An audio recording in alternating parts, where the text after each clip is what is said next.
Buenos días. Como vamos un poco mal de tiempo, voy a intentar ir rápido. Si no, Pedro, me haces una seña, ¿sabes?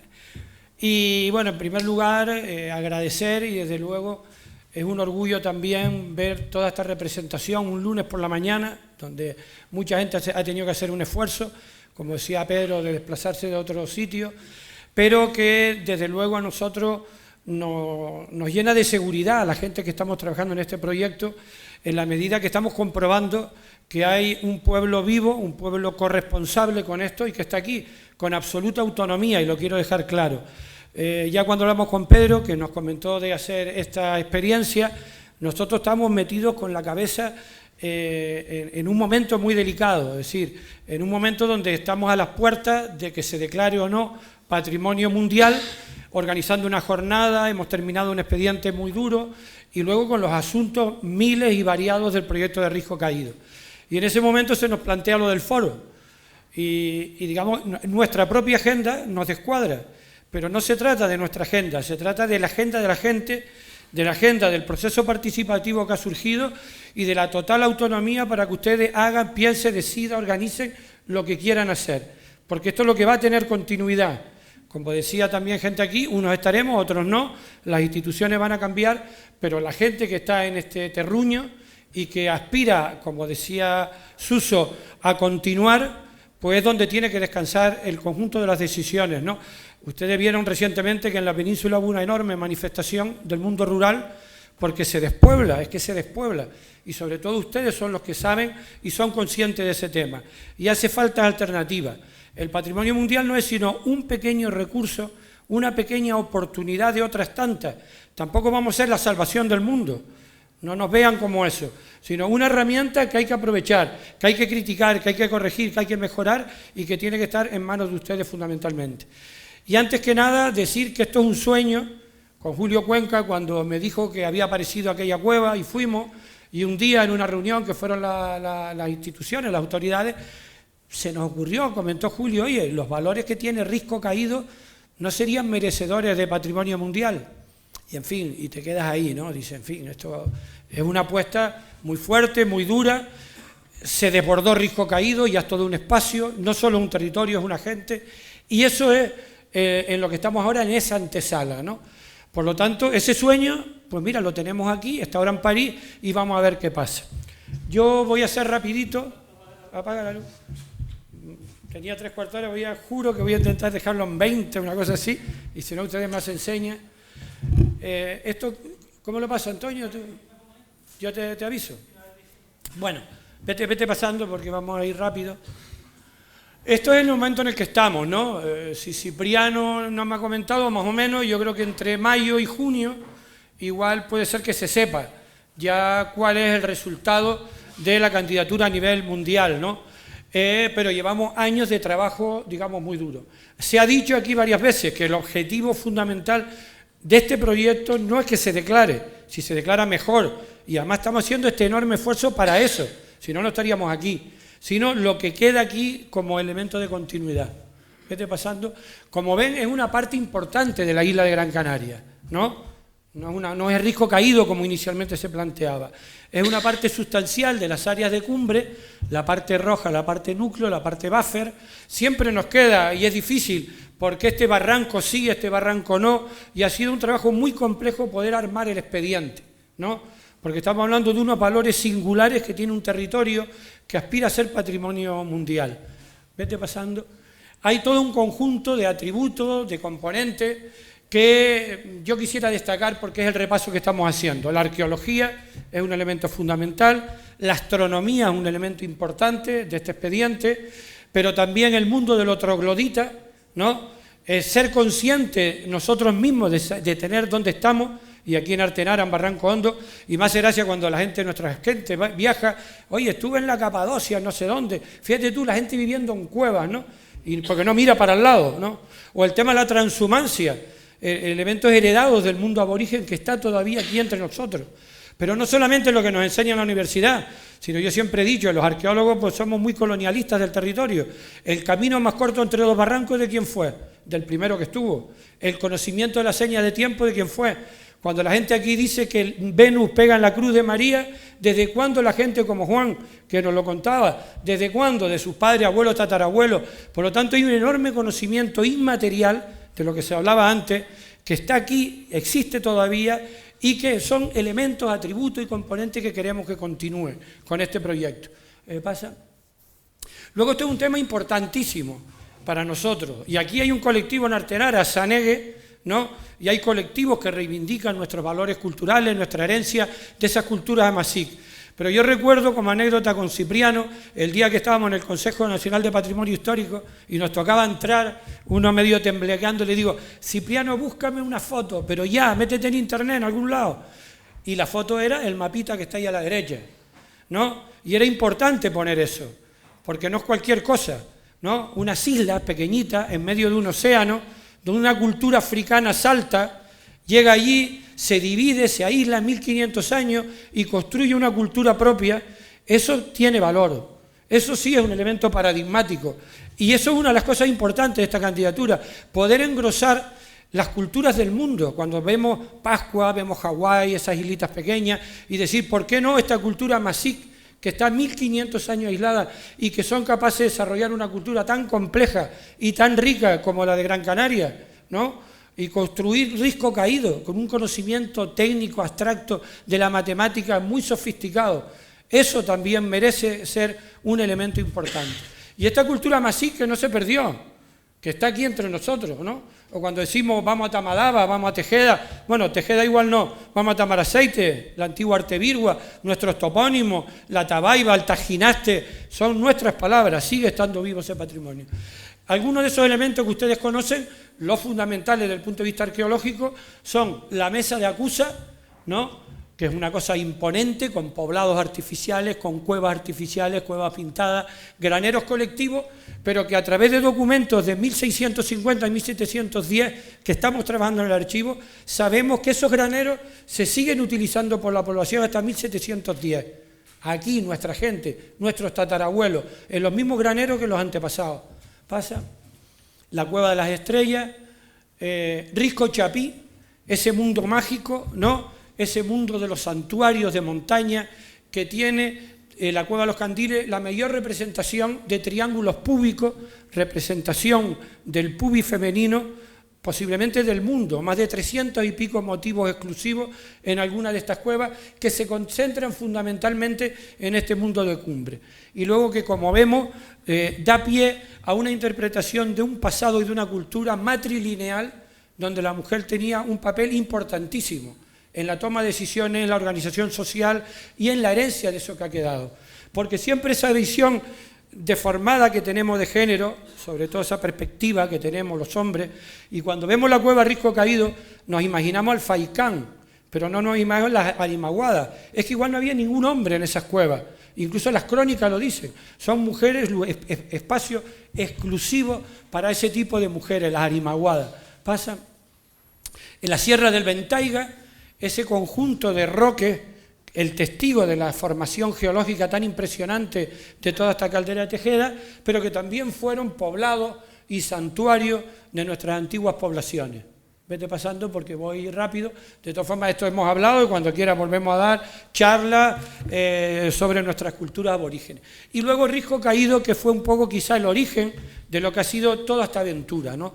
Esta cueva que Julio Cuenca, bueno, descubrió, dio a conocer, porque a mí no me gusta, a veces descubrí una cueva y resulta que había un viejo viviendo al lado toda la vida. O sea, tú no descubriste nada, sino alguien te lo contó. Pero sí es verdad que algunos de estos fenómenos que se producen ahí, que Pedro Melián nos contaba, algunos no lo conocían. Es como el mundo de los grabados rupestres, porque sí que se pierde, hay un cortocircuito en el tiempo, en la transmisión de la memoria, pero sí en muchos de los significados de estas cuevas, Risco Caído, que como su nombre se llama, se ha caído gran parte, y que ha quedado en la idiosincrasia de la gente. Vete pasando. Esta cueva que tiene un fenómeno, bueno, que es una cúpula de 5 metros, perfecta, con una sociedad que no conoce el metal, que tiene unos niveles de medida absolutamente precisos, que tuvo que haber un replanteo previo, que tienen que haber especialistas en geometría y matemática para poderla construir y para poder crear un conducto donde ellos saben que la luz del sol y la luna entran, bañan el panel de triángulos públicos y generan un calendario, ¿no?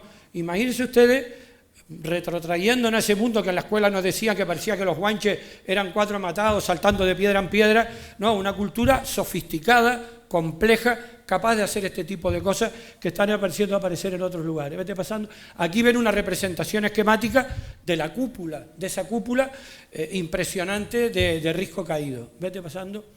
La otra cueva 7, que también tiene triángulos públicos. Son estas las representaciones de triángulos, que está además vinculado a una gran parte de la cultura material de estas poblaciones, ¿no?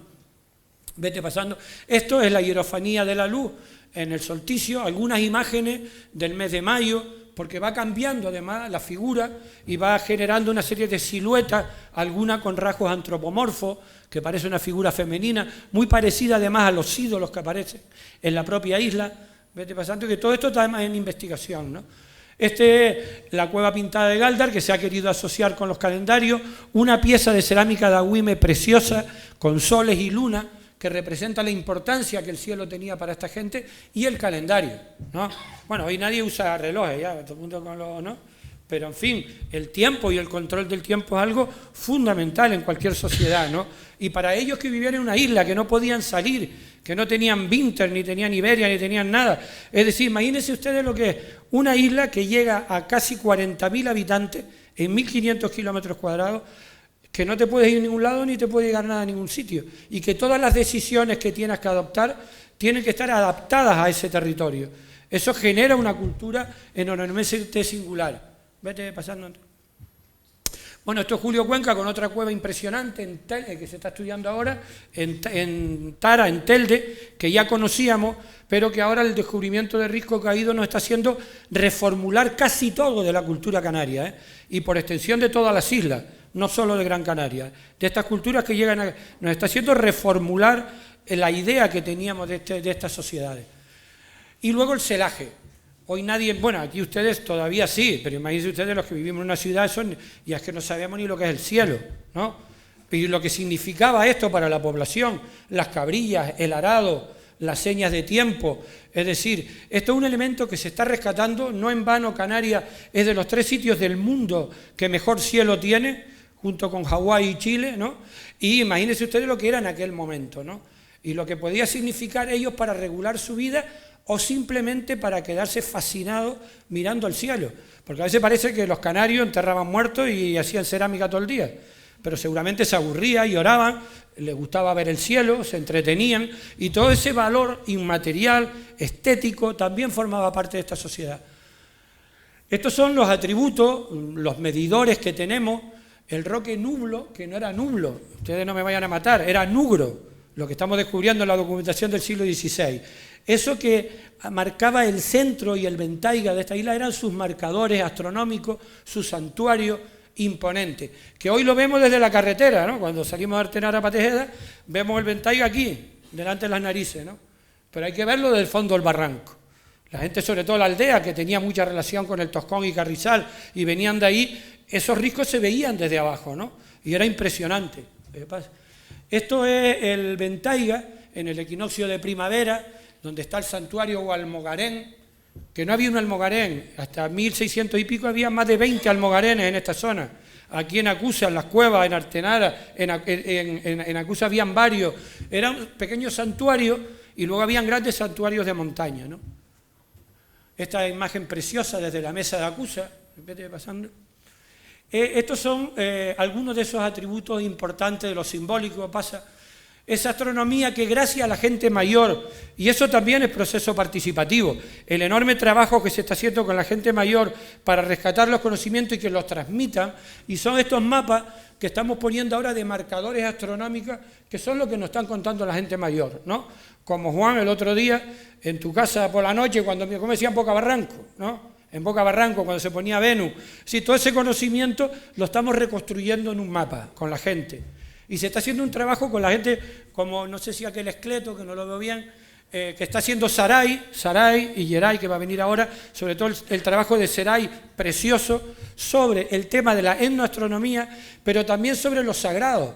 Si estos se llamaban espacios sagrados de montaña, en la época aborigen, ¿qué pasó? ¿Cómo se desacralizó? ¿Qué hicieron los monjes franciscanos que estaban en Galda del siglo XV a sacralizar esta zona?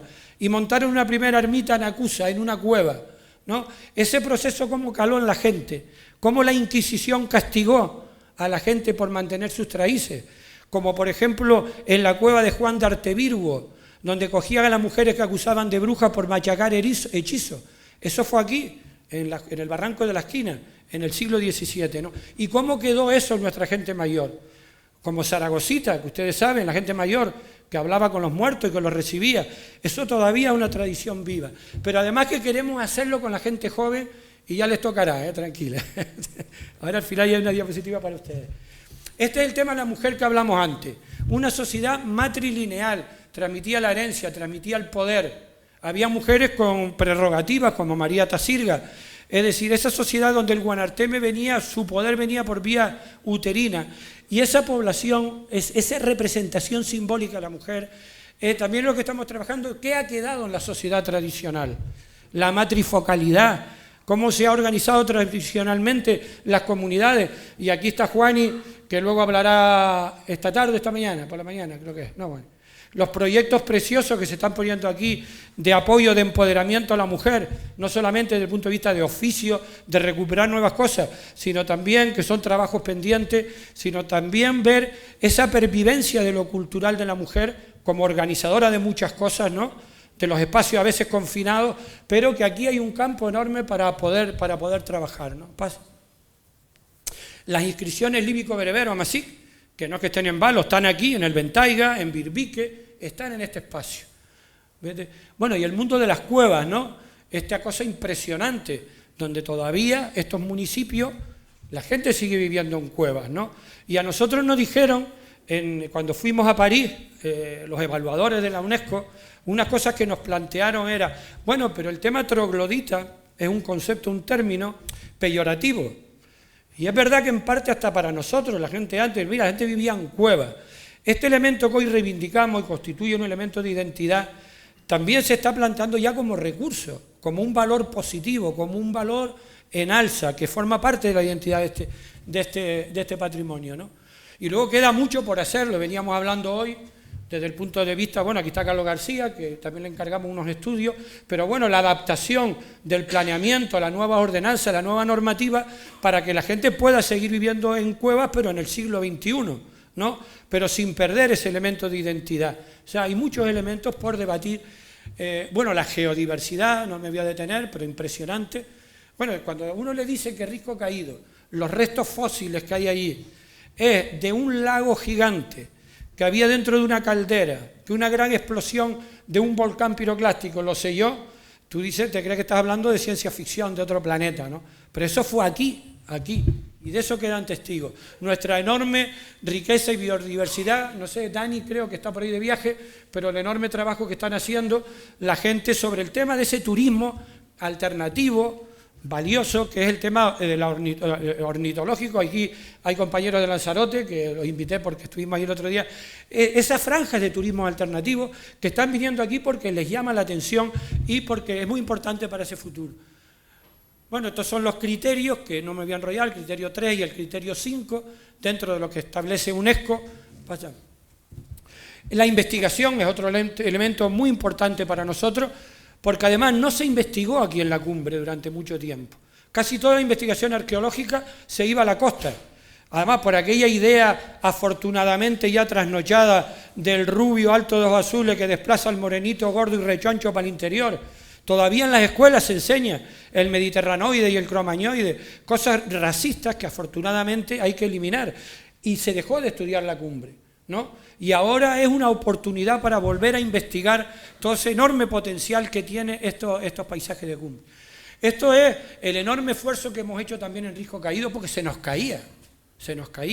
Y ha habido que hacer un esfuerzo enorme para reforzar los muros, para reforzar estos conjuntos. Ahora como acusa Cueva del Rey, ¿no? Vete pasando. Esto es lo último que se ha hecho en Risco Caído, ¿no? Para cerrar cuevas que siempre estuvieron cerradas, porque la gente antiguamente no vivía en la intemperie, ¿no? Y entonces, bueno, también el debate entre el error, no error.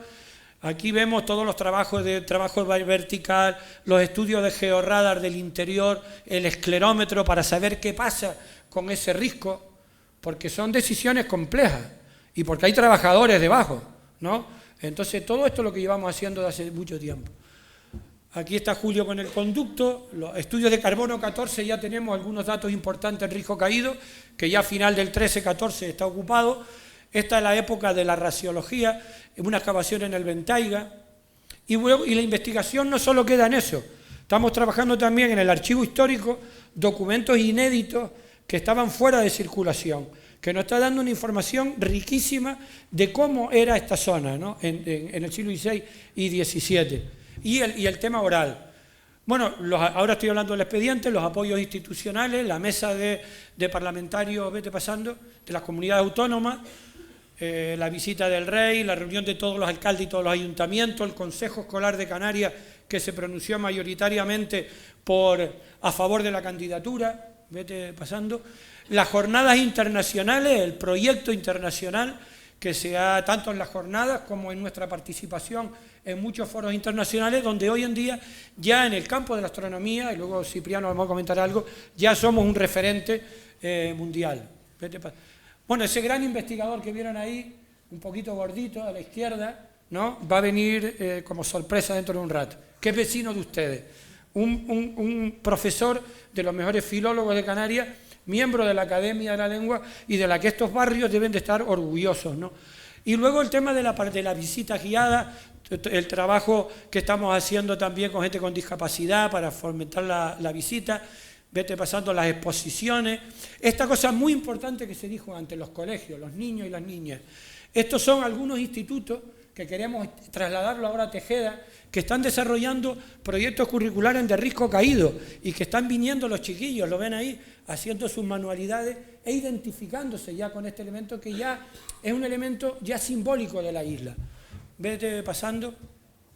Las exposiciones, el programa este en directo de la SER que se petó, la exposición que pusimos en el teatro, que ha venido a todos los sitios de por aquí y que está a disposición de ustedes, ¿no? Esta exposición además que la curró la gente de aquí. Vete pasando. La página web, el merchandise, ¿no? Que ya no nos quedan cantimploras, tenemos que sacar más. Y luego los centros, ¿no? Esto es una cosa importante que queremos que en estos 2 meses se abra el centro de Artenara, el centro del Ventaiga que se va a reabrir y en Tejeda, al menos provisionalmente, un centro de recepción de visitantes, pero que van a ser las puertas también de todo este lugar para que la gente nos visite y además, como tenía desgraciadamente falleció Nando Esteve, uno de los mejores antropólogos de Canarias, que llevaba el museo de Tenerife de etnografía, y cuando el Cabildo lo quiso echar por una chorrada, se fue todo el pueblo al Cabildo, lo tuvieron que remitir, porque el museo era la casa del pueblo. En el Museo de las Tradiciones era donde se reunía la rondalla, donde se reunían los vecinos, era otra casa más del pueblo, no era un mundo cerrado de la ciencia. Y esa es la idea que también queremos con estos centros, ¿no? Vete, el modelo de desarrollo, y hay 2 cositas rápidas, porque es lo que van a hablar Cipriano. ¿Qué hacemos? Esto de la izquierda es Maspaloma. En 30 años eso eran las dunas y aquello es Maspaloma ahora. O Tejeda, que es un pueblo bonito, pero estos son los domingos. O se nos desborda. Pero no se está desbordando por risco caído. Ya entraremos en el debate. Ya se desborda en sí. Una isla de 1.500 kilómetros cuadrados, con 800.000 personas, con 3,5 millones de turistas al año, es difícil de retener eso. Y esa es la reflexión, ese es el debate. Que esto no se muera como la gallina los huevos de oro, ¿no? Y de eso no solo va a decidir el Cabildo, ni nosotros, ni los técnicos. Eso tiene que ser una decisión colectiva de la gente, y de la gente que tome conciencia de lo que quiere o no quiera, ¿no? Y estos procesos participativos, la idea es ayudar para que entre todos se tome conciencia y la gente... Mira, el otro día salió un artículo muy bonito que sacaste tú, ¿no?, sobre los peligros que se nos vienen en el periódico. En fin, ese es el debate que está en la calle. Vete pasando, y los recursos, ¿no?, los recursos tan importantes que hay en esta zona. El turismo del cielo, ¿no? 5 minutos, ya voy rapidito, estoy terminando. Y esto lo puse esta mañana a las 6:30 cuando me levanté, porque no encontré otras imágenes, pero que da pie al tema de las alternativas. Y ahí está la chica aquella que yo invité, porque fue una experiencia preciosa, que estamos trabajando en Lanzarote, en el Jable, que no tiene nada que ver con esto, que es un desierto total y que se ha abandonado. y una gente que está comprometida con el tema de las aves, están trabajando con la poca gente joven que hay con la agricultura para hacer una simbiosis entre una cosa y otra que ustedes contarán esta tarde, que ayuda a potenciar la agricultura ecológica y ayuda a regenerar las aves, y se está desarrollando un modelo alternativo a pequeña escala ahí, o al borinco que van a venir hoy, o los trabajos de soberanía alimentaria y todas las cosas alternativas que puedan haber, porque ya no será lo mismo. Ya mucha de la gente de aquí son gente que han venido de otros sitios, y ya los hijos, los nietos, las nuevas identidades de aquí, como Lanzarote, mi isla, ya son una amalgama como fuimos nosotros en su día, y de ahí surgirán esas nuevas identidades, al calor de nuevas actividades también, ¿no? Esto es el planeamiento que ya en su día, un día con Carlos, la gente, a lo mejor, esta idea de estos foros más monográficos para discutir, no la ley que nos prohíben, que viene, ahí viene el Cabildo otra vez, que no me dejan levantar una pared, sino ese y el Parque Nacional, sino poder ver también en positivo esas cosas. Y luego vete pasando toda la labor de... El paisaje cultural como construcción humana, ¿no? El paisaje como construcción humana, vete pasando. ¿Me queda un minuto? Aquí, este. Venga. Esto es Artenara, eso era Artenara, eso es Artenara hoy. Estas mujeres que en Lugarejo han logrado siglo a siglo mantener esa tradición. Pero ¿qué pueblo, qué Artenara, qué Tejeda se quiere? Pues lo que ustedes quieran, ¿no? No lo vamos a decir nosotros. Vete pasando. Esto que inspiró a nuestros artistas, que fueron elementos simbólicos, ¿no? Las montañas, las cuevas. Eso queremos también, que la nueva gente, los nuevos artistas, la nueva gente que crea, también pueda inspirarse en estos elementos. Y no en vano el himno de Gran Canaria, sin saberlo, y antes de que pusiéramos en marcha esta candidatura, ya era el Roque Nublo y las cumbres de Gran Canaria, ¿no? Esto fue el proceso participativo que se puso en marcha aquí durante 2 años, que gracias a eso, y no solo a eso, y lo hemos hablado con Pedro, y lo hemos hablado con ustedes, es decir, nosotros contribuimos con este proceso participativo a dinamizar. Pero antes que esto, había maestras. Aquí hay maestros como tú, que estuviste aquí en una época trabajando con los niños, y se hicieron procesos participativos en una época muy potente, donde hubo mucha participación social. Y eso hay que rescatarlo, ¿no? Pero bueno, ahora los hijos o hijas, como dice Pedro, que nacen de este proceso y los que puedan nacer, pues bienvenidos sean, ¿no? Vete pasando. Mira, aquellas viejas maestras, ¿no? Aquí está Juan, hilando, la gente joven. Vete pasando. Esto es parte del proceso participativo que no solamente queremos que sea aquí, sino también abajo. Y bueno, el proceso participativo llamo yo, o no lo llames proceso, y Julio lo sabe, toda esa gente que ha trabajado con nosotros, todo eso, el de la mula, Víctor, que gracias a la mula hemos podido hacer esa obra, los trabajadores de Juncalillo o de ahí, que además le echaban el resto, no solo su jornada de trabajo, sino conocían ese territorio, la gente que nos vendió las cuevas, que para mí eso es doloroso, que alguien te venda una cueva de sus padres, sus abuelos y sus tatarabuelos, que hace un cortocircuito identitario, y la gente lo hace con responsabilidad. Toda esa gente también ha participado de este proyecto, ¿no? Toda esta gente que nos hablaron de... Bueno, y la gente joven, y ya voy terminando, que están por ahí, que hay que agradecerle la mano que nos están echando en esta organización, pero cuando a mí me dijeron que había gente jovencita en Juncalillo, que los sábados y los domingos no, sino que estaban implicados, que no estaban en el centro comercial Las Arenas el domingo, sino que estaban aquí, yo digo, esto es un milagro. Y le propusimos un trabajo de reconstrucción, de investigación participativa, con la toponimia, con sus padres y sus abuelos. Y es ese trabajo que estamos haciendo, que esperemos que se pueda recuperar e impulsar. Vete pasando. Toda esta toponimia, Artevirgo, toda esta cantidad de nombres que están apareciendo, para preguntarle a sus abuelos, ¿no? O aquí el compañero también, que también ha echado una mano en ese trabajo. El Pico de Itata, la Mesa de Tizandarte, la Montaña de Ifanoa, Guademestí, Roque Nugro, es que todo eso está por aquí. Igual se olvidó, ¿no? Pero, bueno, y ya la última, que quiero terminar con el futuro, con la gente joven y con el futuro, son esos talleres que estamos haciendo para los chiquillos y para las chiquillas, que es importante retomar eso en las escuelas, como se hizo el año pasado aquí en Artenara. Y luego la última, pues bueno, estas criaturas, ¿no? Mirando al futuro, o lo que sea dentro de esos cacharros, pero bueno, ¿qué es el futuro, ¿no? Sin esto, sin esa regeneración, no hay absolutamente nada, ni patrimonio mundial ni nada, ni lo que quieran. Si esto no lo coge la gente joven, no hay nada que hacer, ¿no? Pues nada más, muchas gracias.